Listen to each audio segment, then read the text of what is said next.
incredibly successful. We had over, we met with over 80, 40, I'm thinking, I've got my numbers wrong. Yeah, 40 representatives. There were 80 of us on the Capitol. And we hope to grow that. Let's, set our own personal goal to double it.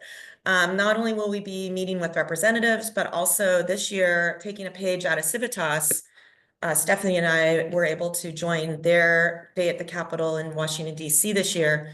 We will also be setting up meetings with our regulators and policymakers, so executive teams. So I'm really looking forward to the day, and we need you all to join us so that we can show how big this tent is for us to be able to advance data sharing in the state and to advance our policy priorities. Lots to do there. I'm looking both to Stephanie and or Olivia, if you have anything to add. No, I think as we did last year in January and February of next year, we'll really dive into some conversations with you all in terms of who you want to meet with and who your organization has relationships with. At the moment, it's just helpful for folks to indicate on the form if they're interested in attending, if they're able to participate in advocacy visits. And I'm just asking the team, do we also ask for zip code on the form? So like we did last year, we'll pair you with your representatives. So it's really meaningful for us to be able to know, again, if there's somebody you want to meet with that you already have a relationship that we can leverage. And then two, where you reside really helps as well. For us to be able to make sure we're doing all the mixing and matching. And hats off to the team that does this background work, because it's a Rubik's Cube. And, to be able to pull it off between now and March is quite remarkable. So we really need your interest in whether or not you've marked off the day. And of course, please tell your colleagues and your executive team. Again, we need to be up there and we need to make ourselves known. And then our annual dinner. We've been talking about this, I think, for about 2 years. We weren't able to pull it off last year or this year because we wanted it to coincide with the summit, which is now the next day. But please join us to our annual dinner, and you can see our theme is impact and engagement. This is a place for us to be able to share the impact of data sharing, the value of the data exchange framework, and to engage with others. And this is a page out of the New York eHealth Collaborative. They have probably over 10 years ago started a gala that I've attended over the years. And I'm so impressed how it can grow and grow and grow, where people are in the room, shoulder to shoulder, elbow to elbow, really understanding that they have a lot to give and get in the value of data sharing. So let's do it. Let's be there. It's also a great way for Connecting for Better Health to be able to have a place and a space for some fundraising. So that's if you are not able to make the ticket price, let us know. I'm sure we'll have some scholarships available. And if your organization regularly sponsors events like this or would like to buy a table, we have that where you can indicate it on your registration. I think that's it. So mark it on your calendars, please. And we can't wait to celebrate impact and engagement with you in March. And I think to tee us off for our Day of the Capitol, we wanted to start with a Sacramento legislative outlook. The legislature convened on December 2nd to swear in the new members. In total, we have 28 new state legislators, which is roughly almost about 25%. So lots of people to get familiar with data exchange and the data exchange framework and all the work that we do here. Within the Assembly, there are 23 new members out of the 80. And within the Senate, there are around 5 new members who are totally new to Sacramento. A few of them are coming over from the Assembly and have some experience. Another notable and really exciting update going into 2025 is that we've almost achieved gender parity in our state legislature. I believe we are at 49% of state representatives are women, which is a very exciting update. And we've been seeing this rapid growth in the last few years. We wanted to note that there is some leadership turnover due to members terming out. Assemblymember Bonta will be continuing as the Assembly Health Chair, but we are tracking and waiting to learn more about the leadership assignments for Senate Health and Senate Appropriations. And one more notable change going into this new legislative session is that there is a limit for 35 bills total that members are able to present over the 2 years. Previously, it was 50 bills for the Senate and 40 bills, or 50 bills for the Assembly and 40 bills for the Senate. And it'll be interesting to see the ramifications of this. I've seen articles where, this might mean that the legislation that we're seeing is just more comprehensive and has a lot more ideas packed into it. Or, perhaps, this will be an opportunity to really focus on, what are priorities for the legislature this year. So we're excited to track the new bills coming out. Bills are already getting introduced. And stay tuned for more of that in January and as we ramp up for our Day at the Capitol on March 19th. All right, and moving into our 2025 priorities, we're excited to unveil our policy priorities and also share more about what we heard back from everyone with our coalition survey. Do you want to take her out? Yeah, no, I would love to take this. So this has been a process where we presented our slate of priorities to all of you, and we were able to collect your feedback. We then had a survey and where we were able to get one-on-one feedback. Then we went through our advisory group, which we were able to really have thoughtful discussions again, to be able to understand what you all said, as well as what our information was back on the survey. And this is where we landed. Similar to last year, or I keep saying last year, similar to 2024. I don't think these have really changed, but there are some nuances. So first, around establishing governance and accountability for the data exchange framework, I think we all are very steadfast on that mission. AB 1331 did not pass as a 2-year bill. So we're at it again in looking at ways for us to be able to make sure that the DXF is here to stay. And I think, really hearkening back to the promise of AB 133, the model legislation that is in AB 1331 gives us, I think, the template for our asks for next year.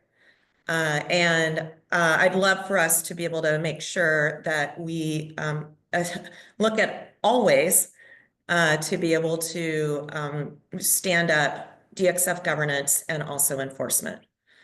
The second area is around, really always looking at ways that we can stand up and sustain data sharing across the state. As we've been doing, and I think we have our funding paper that just was released, we have to be creative. We have to think out of the box.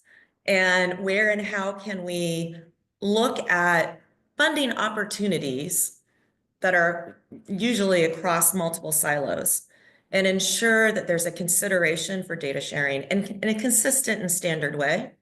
And then also work with our regulators, CDII and others, to make sure that we have identified ways that funding can be braided and blended. And then I think that another area will be through legislation. So let's work together in that area. We definitely haven't solved it yet. And as I say all the time, I think we're at least 10 years behind. We have not pulled down our fair share of funding with the federal government, and we need to do so. The third area, and I'm just so glad that this is still, really front and center in our work, is to keep us on this path of ensuring that social service data is part of what we consider health data. I always think of health with a capital H and include social services. And we will continue to look at that cross-sector data sharing, all things consent related, all things, consent and authorization, identification, building capacity for our social service partners, working with the state to unlock social service data stores. So this will be an area also that we will follow very closely next year. And then I think this is the biggest nuance for the information or the response that we got back from you all. I love the fact that we have introduced this idea of high quality data. When we look at other states, and I know we pride ourselves on saying that the data exchange framework will help us leapfrog other states, in that we are including social services in the mix. But I think we also need to really focus and leapfrog, or we think that we need to focus on leapfrogging on getting quality right.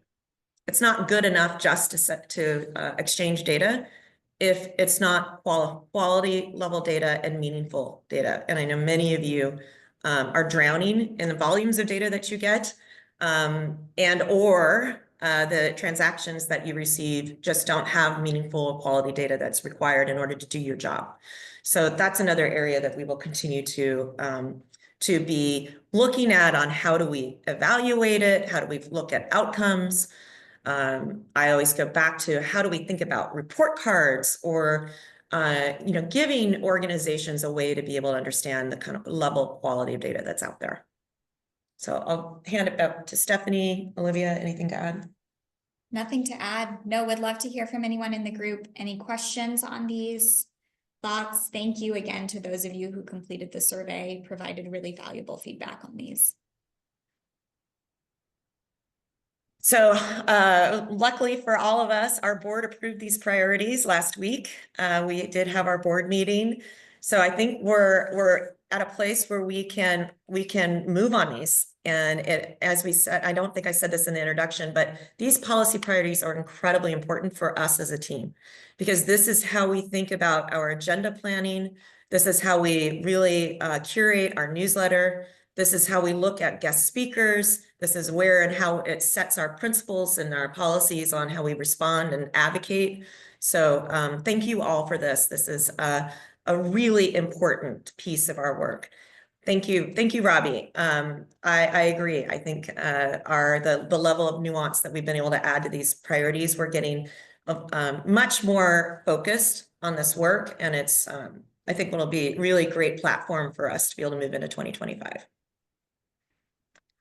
All right, and now moving into our survey feedback. I won't spend too much time here. I think we're excited to move forward with our 2025 policy priorities, and they really do feel like an evolution of our work to date. Overall, there was no opposition to what we proposed in the survey. Lots of strong alignment from the coalition. Folks definitely resonated with establishing governance and accountability. That we heard feedback that it was overdue if we want full participation and expect full participation in the DXF. Many also commented that they were pleased to see a focus on public funding for data sharing, and also an emphasis on the incorporation of social services into health data sharing. And this final piece here on high quality and actionable data sharing, we did hear back from folks in the context of interoperability with EHRs. And also supporting providers and making sure that they have the capacity to engage to make sure that data sharing is actionable and meaningful for them. And while this is not fully in our policies and priorities for 2025, I will say this is one of our core principles. So at the heart of all the work that we do, having privacy and security, I think be in the background of everything that we do is very important moving forward. And we heard that in the survey results. So thank you for that feedback. And I want to also share, we had a social health think tank a few weeks ago in Sacramento, and I was really struck by a couple of key themes that came through that discussion. One is that this idea of data exchange kind of assumes I give and I get, there's a give and a get. And that this idea of data sharing is more nuanced, where I may share information, I may not need to get anything back. And then it became even more of a discussion around having not only a minimal amount of data that's shared to be able to support a specific use case, but what's the maximum amount of data that's really needed in order to get the work done and support the client or the patient. And I just love that kind of boxing around how we think about data sharing. And I think this is an area too, where we talk about patient privacy and security. That really is a principle that helps us think through those minimum and maximum data sets. And the other piece around data sharing is it might just be an alert. It might just, all I need to know is that this person needs help. And that might be good enough. But we need to be really thoughtful and thinking about this per use case, per need. All right, and then we also have a little bit to share around our education and advocacy priorities. When we asked everyone to give us feedback on all the different types of work that, oh, sorry, did someone want to share something? I'll keep moving, but feel free to raise your hand if someone wants to speak up. You know, at our core, Connecting for Better Health does education, advocacy, policy monitoring, and technical assistance. And it was really interesting to hear that folks, you know, really come to us for the education and the policy monitoring. That was, you know, first or second choice for many people. But there was a growing number of people that did call out our technical assistance as being, you know, one of the ways that they found our work to be valuable. And I think as we move into 2025, we're excited to really dive into our community design studio. And develop more use cases that people are able to then take back, repurpose, and hit the ground running in their own work. And then also advocacy, we heard from people that are public comments, our letter writing. Those were the most, you know, that's why people come to C4BH, is to get their voices heard and perspectives shared in Sacramento. And I see CDII, some folks from CDII are here. You'll see CDII was one of our first priorities to be able to have on board. So thank you for your participation. We'll be continuing those invites. Just really confirms the need for us to, you know, have impact and engagement and work together to be able to move big policy agendas forward. And then also consent was really a top area for us. And I'm so thankful for the support from the California Healthcare Foundation, where we were able to really tackle consent with the compendium paper that we were able to publish late 2023. It continues to guide our work. And then, of course, we're going to be, I think, having a much tighter connection with ONC and the federal government. Will be very interesting to see with the new administration what type of changes that will impact states as we go forward. So I don't think anything surprises you all, but it's again really reaffirming of the work that we're doing, and it also helps us again figure out what our agenda will be and our topics that we will cover next year. I would say with the technical assistance, not only are we incredibly proud of the work that we're doing in the sandbox. If you haven't checked it out, please do.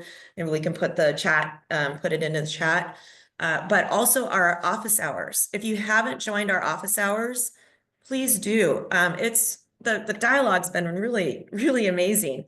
And even if it's only 3 or 4 of us, it's always yields dividends. So please come to our office hours if you have any questions or you want to learn from each other. That's what those hours are for. We have one a month. Yep, one a month. And Olivia, where do you sign up, or how do you know about them? We've been including them in our newsletter, including them the meeting before, but I think now that we'll be continuing them monthly leading into 2025, I'll hold myself accountable to make sure we get those on people's calendars and get those dates out early so people know where to find us. And as always, email us too. We're keeping a close eye on our info@connectingforbetterhealth.com inbox. And how we're hoping to program the office hours going forward based on us trying some different ways this year is we will present and have some time to kind of go a little, you know, like 5 or 10 minutes to be able to go deeper on some of the education pieces that we're publishing. So at our last meeting, our last office hours, we went through the funding paper that we released so that we have some time dedicated, and then it's open wide. So you also will learn something as you come to the meetings. And while we're also on this slide before we move on, I'm just going to make a note to everyone, or a call to action for everyone. If you come across people doing interesting work in California or outside of California, or you come across a great presentation, research, feel free to forward it our way. We're really interested in hearing who you guys want to hear from, and making sure that we have guest speakers that really resonate with what you guys want to learn about. All right, moving on. We have lots to get through today. I'll hand it over to Stephanie to start with one quick policy update, and then we'll get into all the different public comment opportunities. Thanks, Olivia. Hi, everyone. As Olivia mentioned, it is really a sort of fast and furious time right now for policy regulations dropping, public comment opportunities, a large number of places for you all to weigh in if you so choose. We'll do our best to cover, I think there's 6 or 7 of these over the next 20 minutes, but would love for folks to raise their hand or weigh in over the chat if there are specific opportunities that your organization is really focused on as we end this year. First up, as many of you likely saw earlier this week, ASTP released a final HTI-2 rule. It's on display at the Federal Register now, will be officially published on Monday, December 16th. It's not the full rule containing all of the components that we reviewed this summer in the draft HTI-2. This rule is primarily focusing on the TEFCA components. Does sound like there's some other HTI-2 releases or one release planned before the change of the federal administration in January. There is another rule currently under review at OMB, specifically mentioning the protecting care access info blocking exception. When we reviewed the draft rule a few months ago as a coalition, the 2 components that we really spent our meeting time talking about were the TEFCA manner exception and the protecting care access exception. So this rule that came out this week really just deals with that first one. We'll continue to monitor OMB developments over the next couple months. Certainly a really tight timeline if it's true that this is coming out before the inauguration in January. But we'll put the fact sheet in the chat for those of you looking for a sort of digestible summary of what came out this week. Any comments or thoughts from the group, those of you who dug into this rule over the last couple days?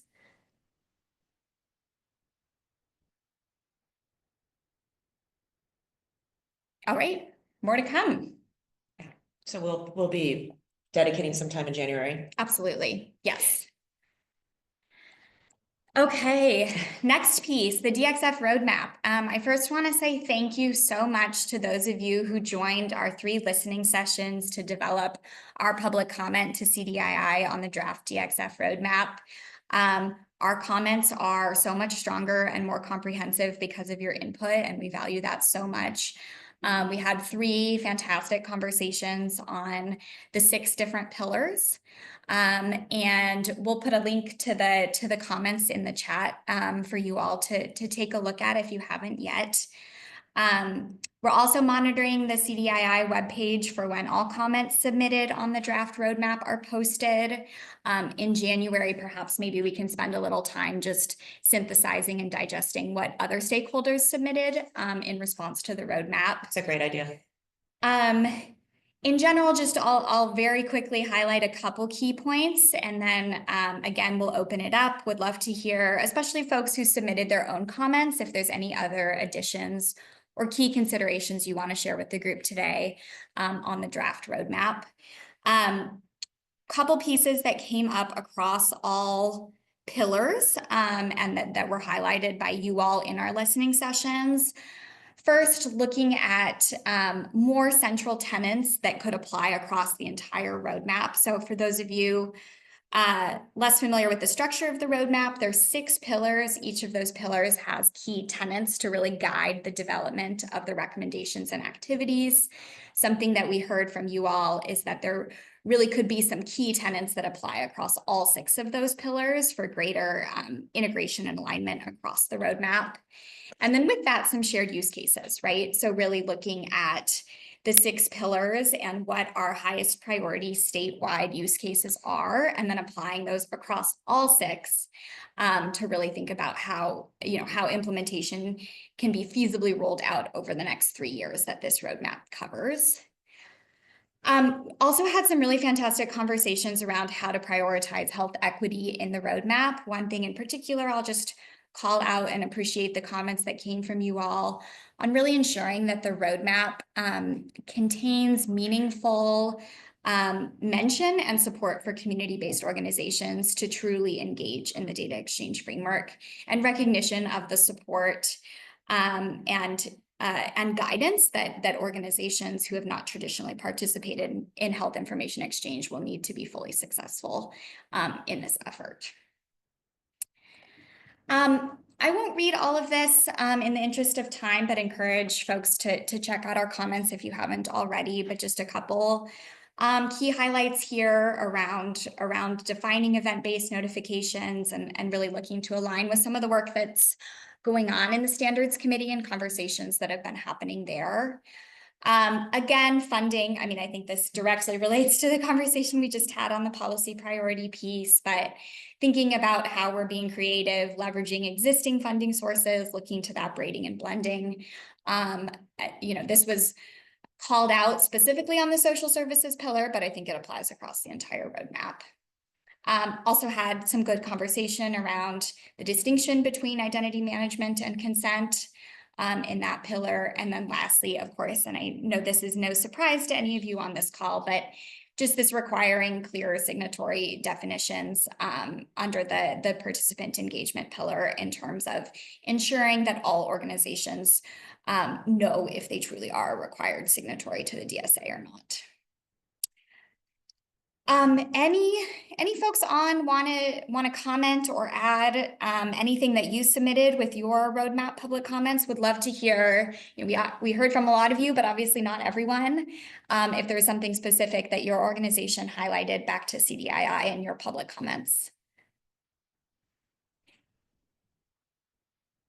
Dan, can I call on you after the conversation we had last night around patient engagement? Yeah, you bet. Thanks. Thanks.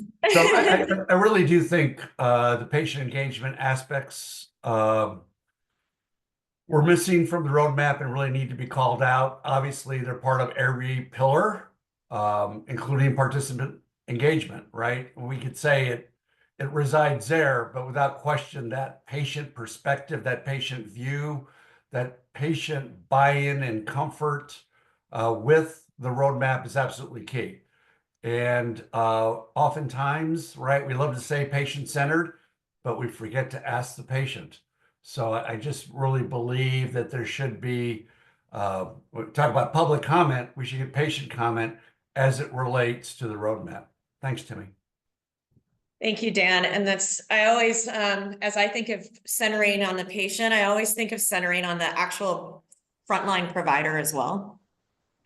Sometimes we're too system focused versus how do we ease burden on a provider, which really requires us to come together and not have all of these multiple, sometimes at opposites policies and procedures and requests. So if I could just put a friendly amendment in there, would be not only patient engagement, but also maybe we have to say frontline provider or engage, care team. Thank you. Thank you. And that includes all, right? It's not just primary care. That's just not MDs. We're talking nurses, social services, community-based organizations, anybody that has that frontline interaction with individuals. And I think that can give us a sense, especially our day in the Capitol, talking points and a way for us to also enlarge our tent bigger and bigger, of making sure that we're bringing those partners with us to be able to talk about that efficiency that we can bring. Lily, go ahead. Really appreciate Dan's points and the comments that are highlighted here on this slide. CCLAC also provided a few comments, and I think one I want to just flag with regard to Pillar 5, impact measurement, just as it relates to the annual reports submitted to the legislature, also putting forth the consideration of oversight hearings to sort of accompany those reports and invite communities participants who are engaged in this to also speak to their experiences, which may or may not align with the report, but just that oversight and accountability from our lawmakers, really making sure they're aware of where the challenges are, where the gaps are, so that communication stays open. Absolutely. Thanks, Lily. I appreciate that. Okay. I think let's move on to our next public comment opportunity here. Again, another opportunity to share your feedback on the DXF with CDII. We spoke about this last meeting when Rib Cothran from CDII joined to share about the centralized roster service RFI. And yeah, Jacob, I see your hand up. Did you want to jump in on the RFI? Feel free to take it. I just wanted to provide one update for this group. As of about 15 minutes ago, we've extended the submission deadline from December 20th to January 10th. Based on some vendor feedback, we want to give folks some time through the busy holiday season, and there's a lot to comment on, both the federal level and the state level. So January 10th, mark your calendars, new deadline for the centralized roster service RFI. Oh, I'm so thankful. And we, as you all probably saw on our agenda, all of the multiple different pieces to comment. It's quite extensive. So thank you, Jacob. I'm sure everybody will appreciate that extension. Absolutely. That's fantastic news. And as we spoke about last meeting as well, I think Connecting for Better Health will submit some high-level comments really in line with our former strategy for digital identities letter, and really just echoing the components from that piece on person matching and governance. Yes, just confirming that Jacob shared that the deadline has been moved to January 10th. And so, you know, we won't respond to every single component of the RFI, but really focusing on those two pieces. But once again, would love to pause. Any organizations on the line today currently working on your RFI comments and want to share any components of that with the group? This is Dr. Sullivan. Can you hear me? Mm-hmm. Okay. First, I'd like to comment on a couple of experiences I've had this past year that might be enlightening to the group. I actually went into an ER. Dr. Sullivan, Yeah. if I could, could we wait till the end for the stories because we have this business to get through? Okay, Yeah. thank you. This is really more about consent, so I'm sorry. Yeah, thank you. You want to do it here or later? I'm going to put it towards the end because I want to make sure that we all, thank you. Okay, very good. Thanks. Thank you. Thank you. We'll follow up. I would love to ask, now that we have this extra time, and I'm looking at the team, do we want to do a little bit more robust conversation around this RFI? I'm looking out to all of you. Are you already going to be responding on your own? Would you find it valuable for us to have an hour dedicated to this RFI? We would have time to do that. And I'll add too, we will also have our first coalition meeting of the year on January 9th, the day before. So we could maybe dedicate 20 minutes, maybe we could more come time. in with a slate and then have a conversation about it. What do you all think? Hey, this is Rita. I just have a more general question. Because I had skimmed the RFI, and when I first looked at it a few weeks ago, I got the impression, and it could be wrong, but my impression seemed like it was more geared towards like vendors who would be like responding from that perspective on like building it. And so I'm kind of trying to get a sense of what the actual scope of the request is, because it sounds like maybe it's not that. Jacob, do you want to take that? I can jump in, and Rim, I think Rim's on the call as well, can add any details. Rita, great question. We are looking for both perspectives here. There's a lot of questions in the RFI. At the very end, there's a table of questions, a lot of questions around how this thing may be built, as well as questions around how it can be sustained, who should govern it. There's really kind of a wide range of questions, and we welcome submissions from vendors who would potentially build something like this, as well as the community who has thoughts on governance, on person matching, on all aspects of it.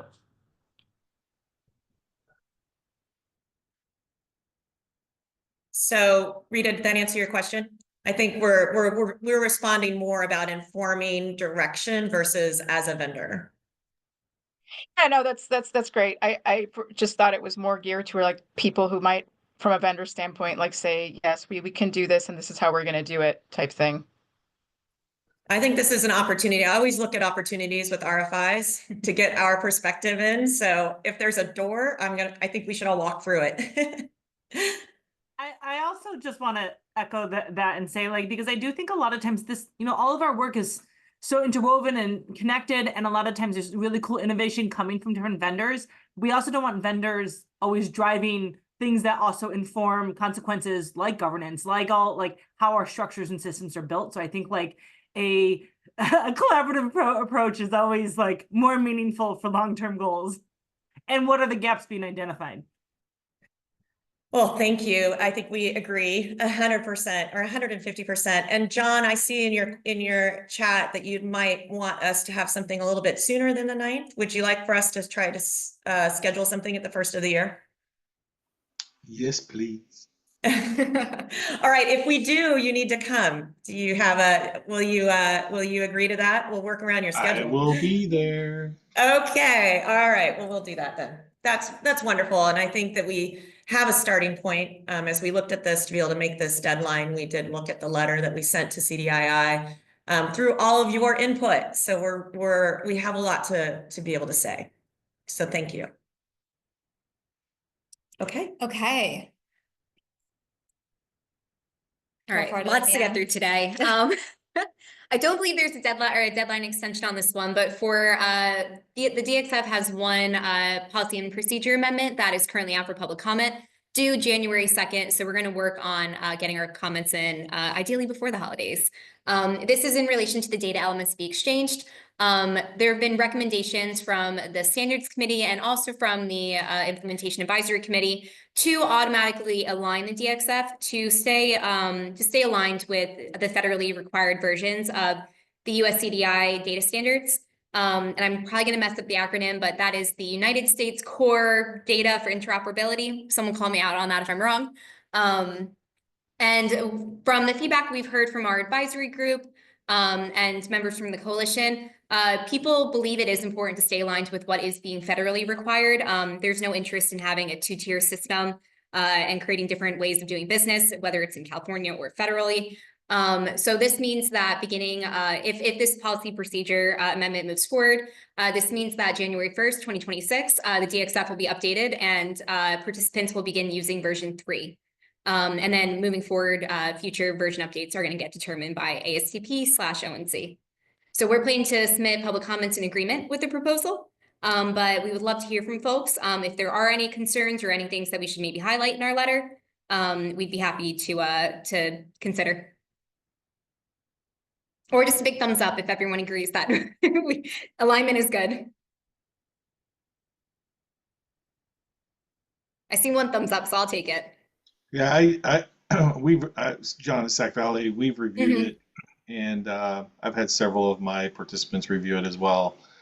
No one saw anything that we would even comment on, so we agree with the draft. And I just put that out there just as information. Thank you.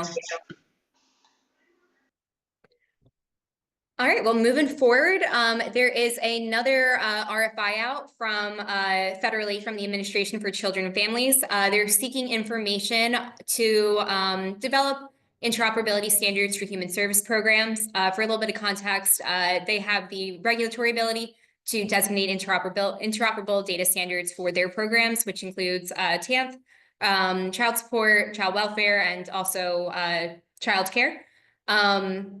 We have reached out to Civitas Networks for help, and they are currently preparing comments.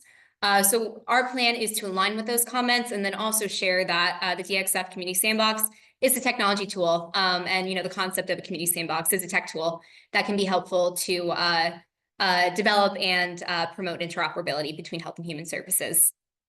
But just wanted to get this on everyone's radar. We encourage people to take a look. It's due December 27th, so definitely time to keep that moving forward.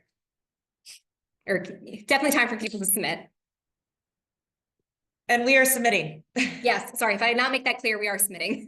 And it's been, I think, I just want to highlight for all of you, I think it's really important for you to submit on this one. It may not have been on your radar. And for those of you who are joining us from and have some, 1 foot in or 1 foot out of Washington, D.C., this is one that is going to make its way to decision makers and to funders. It's been it's been highlighted me several times, publicly and also privately, that we need to respond to this. So please respond if it hasn't hit your radar. And as I said earlier, we will be responding and highlighting the need for technical assistance, education, capacity building, and we'll point to the community sandbox as a way to do just that. All right, one more to get through, which I believe came out either yesterday or Tuesday. DHCS released their housing community supports, and so 2 toolkits, the Housing Community Supports Toolkit and a Reentry Initiative Toolkit in relation to the CalAIM data sharing authorization guidance. Public comments on this are due January 8th, so yet another one to keep us busy over the winter break. We learned about these when Dr. Scott, right, joined us about a month ago in relation to the consent work that they're doing. These toolkits are really helpful in explaining, getting out of our policy bubble and explaining the impacts for people on the ground and what this means in the real world. There are multiple real world scenarios laid out in each toolkit. So we look forward to reviewing and providing feedback on that. And these toolkits really explain the circumstances where consent might be needed to help share sensitive data. So we have links here where you guys can access both drafts, and we encourage people to take a look and submit public comments. I think this is one that maybe we tie into the RFI, the centralized roster service RFI, similar Conversation, yeah, we similar should. due date. So I imagine that we'll want to have a deeper conversation on these toolkits to provide critical feedback to the state. And our team that runs the sandbox, fortunately, we have 2 use cases that one was completed around housing and referrals for housing. The scenario was having a man who needed a street provider, was helping a gentleman find housing, temporary housing, was admitted into the hospital, was not able to go back to that temporary housing because he was in the hospital past the deadline or the date for him to be able to move on, and then had to find new housing. So we have that use case that we can highlight. And then be able to look at real world capabilities against this data sharing guidance. The other one that we have that we just kicked off with Alameda County is a reentry use case. And I think we're through sprint 4 of this week of an 8-week sprint. So again, we'll be able to share those personas and share those user stories, and then be able to do the crosswalk with the DSAG. I'm really looking forward to be able to highlight why we're doing this work and how it will really help us inform and how to help the state to, test the guidance real time. Just on the public comment side, we will have some time for conversation in January, but if you're reviewing these in detail ahead of time and there are sections that you particularly want to flag, you are always welcome to send that over email ahead of our sort of dedicated public comment development hours. Great point. And I believe this was our last public comment to cover. We're going to head into some news, events, and announcements. I think the most important, well, actually very important, but not the most important for today. We want to remind everyone that we put out our funding fact sheet around funding both health and social service data exchange in California. We did share this at our last meeting and deep dove into it at our office hours, but just want to keep this on everyone's radar. It's really relevant to a lot of the conversations that are happening today. But what I really want to get to and spend time on is talking about our 2025 meeting cadence. We have a new Zoom link. I promised I did my best to try to correct any glitches, so hopefully none this year. But if people encounter any issues trying to sign up and get this on their calendar, please reach out and I'd be happy to set up a quick Zoom call and walk through any issues. There are a couple steps to follow, and I apologize if not make this any easier, but hopefully it's pretty simple. I believe we put in the chat, or we will put in the chat, our registration link. Very similar registration page. We're going to continue with our same meeting time from 11 to 12 p.m. On the second and fourth Thursday of every month. After you register, you will receive a confirmation email, which has your personal link to log into the meetings. So that is the link that you need to use moving forward for the rest of the year. In the confirmation email, if you scroll down past all the meetings, there is an option to add to calendar. There are 3 options. You can add it to your Google Calendar, you can add it to your Outlook calendar, and also your Yahoo Calendar. The Outlook calendar one is a little bit more of a complicated process. So you need to, click the link to download it into your Outlook, open it up in your Outlook, and make sure that you import the meeting. So a few extra steps. I think Google's a little bit more integrated. But after you go through all that, please go check that our first meeting made it onto your calendar, just to verify that this all went through properly. Our first meeting will be on January 9th from 11 to 12 p.m. So you should see it there after walking through all these steps. And again, if people have any issues, happy to help. So feel free to give me a ring, send me an email, and we'll work through it. Yeah, Olivia, could you put your email in the chat? Yes. Because I think, again, test it, everyone.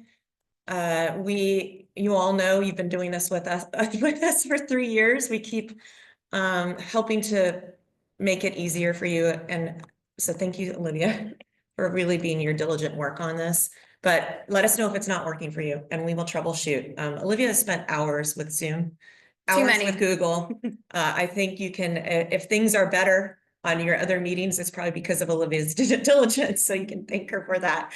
But let's see if we can get this on your calendars for next year.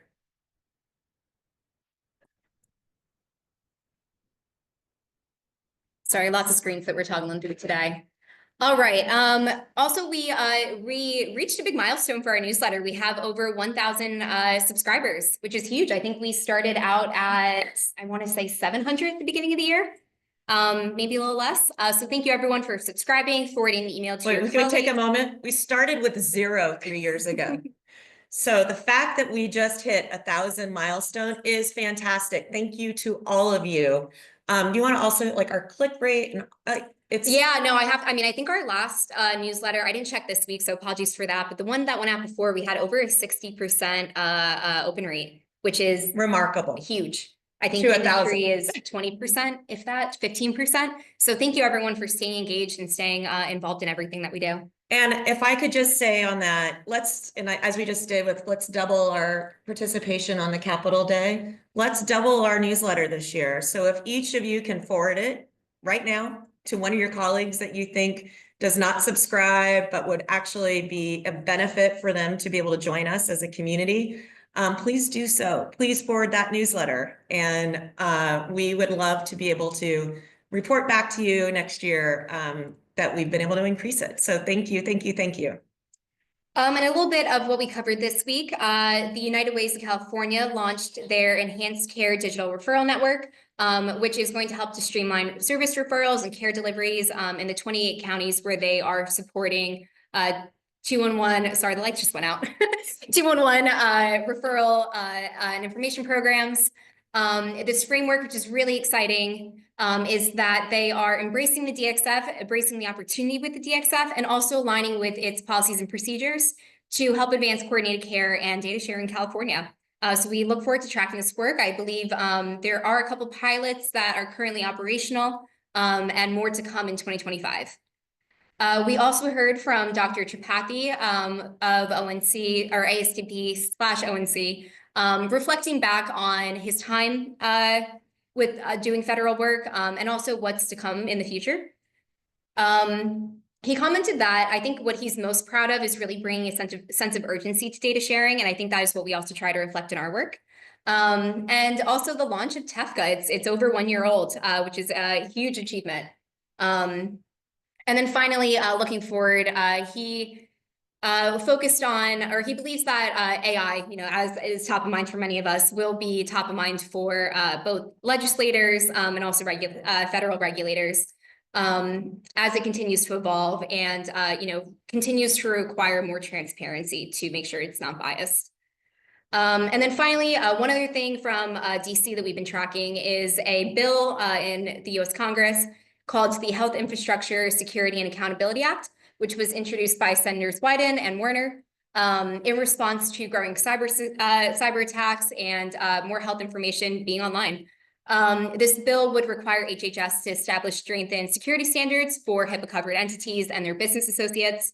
It would strengthen annual risk assessments and audits, establish civil monetary penalties, and also there is some funding tied with it too, which is really great to help support hospital adoption of cybersecurity practices. And I'm going to go back to the 1,000 subscribers. Thank you, Melissa. We'll follow up with you for sure. And I would offer for all of you, if you have other newsletters or other opportunities to be able to get the word out, we would appreciate partnering with you. And I also would love to be able to call out our year in review that was just published on our website. We don't have a slide on it, but I asked Stephanie to put it in the chat. If you all would take a moment and take a look at it, this is all because of you. But we couldn't be more proud of our education, our advocacy, the number of meetings, and just being able to evaluate, I think, on a process level, but also the outcome level. We look forward to celebrating with you as well. And the introduction of not only our board this year and becoming a nonprofit, but also our technical assistants. So again, thank you all. Thank you for your engagement and for being part of all of the success. So not only are we celebrating it here as our staff retreat, but if you all can take a moment and celebrate the work that you've all done to make this happen, I hope you hear how heartfelt we are and grateful for your engagement. Okay, and final couple pieces just to wrap up today's meeting. We are tracking lots of webinars and events happening. Civitas has a webinar coming up next week around how public health agencies are leveraging health information exchange for data modernization. They're also doing a whole series on fire. I believe that there's 5 in the series. So would really recommend that people check it out. We will also be at the Insure the Uninsured Project, their annual conference in Sacramento in early February. We're very excited to see a lot of partners there. And we'll also be over at VIVE in Nashville later in the month. And then finally at CPCA, the California Primary Care Association, in February as well. I feel like conferences are normally busy in the fall, but it looks like February is going to be quite the month. But we look forward to seeing a lot of our coalition partners around. And I think that is it. I wanted to share too, I know that we've received feedback from people throughout the year that some of our pre-meeting communications have not been going through, and that is where we actually send out the meeting slides. So we have a new process that we are setting up, and I'm hoping it should be ready for our first meeting of the year. If you go onto our website and go under resources, we're going to have a whole new section with all of our meeting slides. I think we're going to try to get up everything from 2024, and then moving forward, instead of sending them out before the meeting in an email, we'll still keep that email reminder just so people don't forget that we're meeting that day. But you can now go to our website and find the whole archive of everything instead of having to search through your email. So thank you for that feedback. And as well, if there are any other process improvements, please let us know. We're all ears. And we are at time. So I am absolutely thrilled for us to be able to be here today. Thrilled that we can look back on an amazing year. We didn't get AB 1331 through, but I'm really, really optimistic that we will see more movement, more engagement, more value that we will be able to point to in 2025. So thank you all for your work, and hopefully we will see you in person at an event soon. And I think that's the other thing that I was just a little overwhelmed when looking at the calendar. Not only are all of these opportunities for us to be able to respond to RFIs and RFPs, but are we able to look at our calendar of the number of events and conferences that we will be speaking at, or having opportunities for us to engage with an ability for all of us to get together in person. So again, thank you, and enjoy your holidays. I hope you're able to enjoy some downtime, and we will see you in the new year. Thank you, everyone. Take care. Thank you.